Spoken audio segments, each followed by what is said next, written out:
మా ఇండ్లు ఊల్సిండ్రు, మా ఆకిలిని పాడు ఏత్తండ్రని పోలీస్ స్టేషన్ల చుట్టూ తిరుగుతారు. మా కోడి కనిపిత్తలేదు, మా కుక్క పోయింది, మమ్ముల కొట్టిండ్రు, మమ్ముల తిట్టిండ్రని పోయి పోలీస్ స్టేషన్ల కంప్లైంట్ ఇస్తాం కదా. కానీ ఆళ్ళకే కట్టమత్తే ఓ స్టేషన్ మొత్తానికి ఇబ్బంది అయితే ఎట్లా చెప్పుండ్రి. పాపం గిడ పోలీస్ వాళ్ళను చూడుండ్రి ఏమైందో. అయ్యో గియేమిండ్లు మొత్తం ఖరాబై కూలిపోయేతందుకు రెడీగున్నట్టున్నాయి గదా. ఆయన తాన్లేవలనుంటాన్రా ఏంది? పుసుక్కున ఉన్న సుతం ఏ రాత్రో కూలి ఉన్నోళ్ళు పైలోకాలకు పోతారు గదా. అద్దాలు వలిగినాయి, పిచ్చి చెట్లు వెరిగినాయి, గడ్డి మొలిసింది, మెద్దెనెర్రగొట్టింది, పెచ్చులు రాల్తన్నట్టయినాయి, నడిసేతందుకు తొవ్వగానత్తలేదు.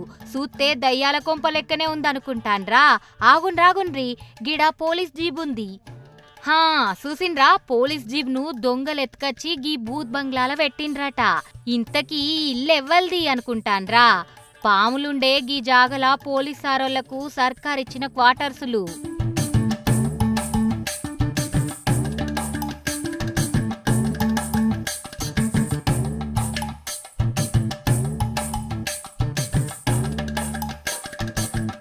నెల్లూరు జిల్లా విజయముర్లో ఉన్నాయి గీ ఇండ్లు. గీ తీర్లైన ఇండ్లను ఇడిసిపెట్టి రెంట్ ఇండ్లల్లో ఉంటాండ్రట. స్టేషన్ కొలువు ఏద్దామంటే సర్కారు ఇచ్చిన ఇండ్లల్లా ఉండేటట్టే లేదు. వీటిని తీసేసి వేరే ఇండ్లు ఇయ్యుర్రి, లేకపోతే ఈడనే గట్టియ్యుండ్రని గోడెల్ల పోసుకుంటుండ్రట సారోళ్ళు.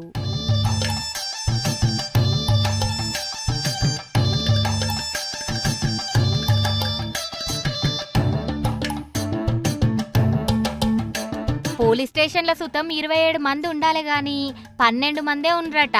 ఇంకా 8 మంది కానిస్టేబుళ్లు, 6 మంది హెడ్ కానిస్టేబుళ్లు కావన్నట. గా ఖరాబైన జీబే ఉంది గాని మంచి జీబు ఒక్కటి సుతం లేదట. మరి నేరాలు ఎట్లా కట్టడి చేయాలి? దొంగల్ని ఎట్లా పట్టుకోవాలి? ఓకెళ్ళి పోతే ఇంకోకెళ్ళి పోయేతందుకు పోలీసోళ్లే ఉంటలేరు. అందరు బయటకు పోతే స్టేషన్లుండేతందుకు ఎవ్వలుంటలేరు అంటాండ్రు గీ మండలం జనాలు. రాత్రిపూట గస్తీ చేసేతందుకు బండే లేదు, అదన్నది ఎప్పియాలని కోరుతాండ్రట ప్రజలు.